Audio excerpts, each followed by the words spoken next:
Менің есімім Дильназ Нұрсейіт. 6 жасымда Қазақ-Қытай бірлесіп түсірген «Композитор» фильмінде Бақытжан Байқадамовтың жиені Қаламқастың рөлін сомдадым.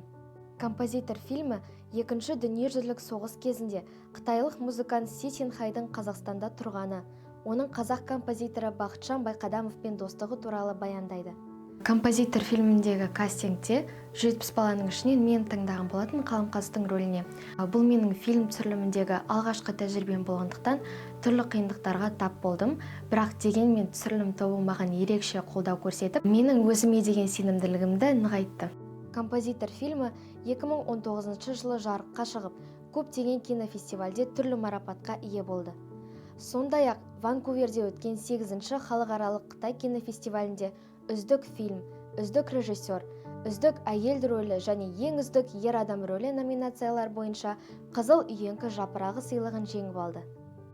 «Композитор» фильмі шыққаннан кейін түсірілім тобымен Қытайға 2 рет бардық. Бұл сапар мен үшін ең ұмытылмас күндер болды.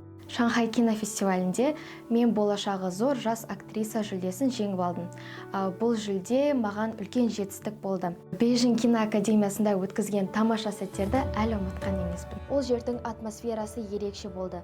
Қытайлардың өнерге деген құрметі мен сүйіспеншілігін сезіндім. Сонда осы елде білім алсам тамаша болар еді деп ойладым. Сол кезде кішкентай болсам да, актер үшін тіл білудің қаншалықты маңызды екенін түсіне алдым. Фильм екі елдің мәдениетімен тығыз байланысты болғандықтан, мен үшін Қытай мәдениеті мен тарихын зерттеу маңызды болды. Өнер шекараны білмейді. Мен үшін Қытай мәдениеті жаңа мүмкіндіктерге толы жаңа әлем.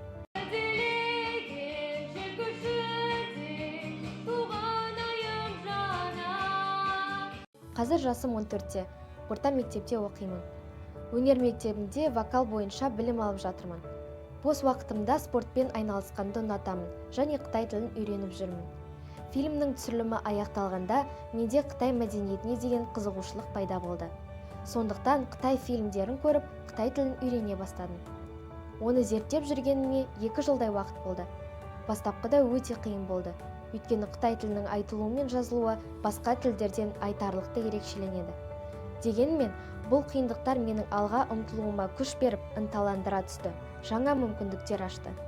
Қазір мен HSK 3 деңгейіне жеттім. Өз ойымды қарапайым сөздермен жеткізе аламын. 未来我打算在中国上学，我的梦想参加例如作曲家之类的其他的电影，并为两国的友谊做出贡献。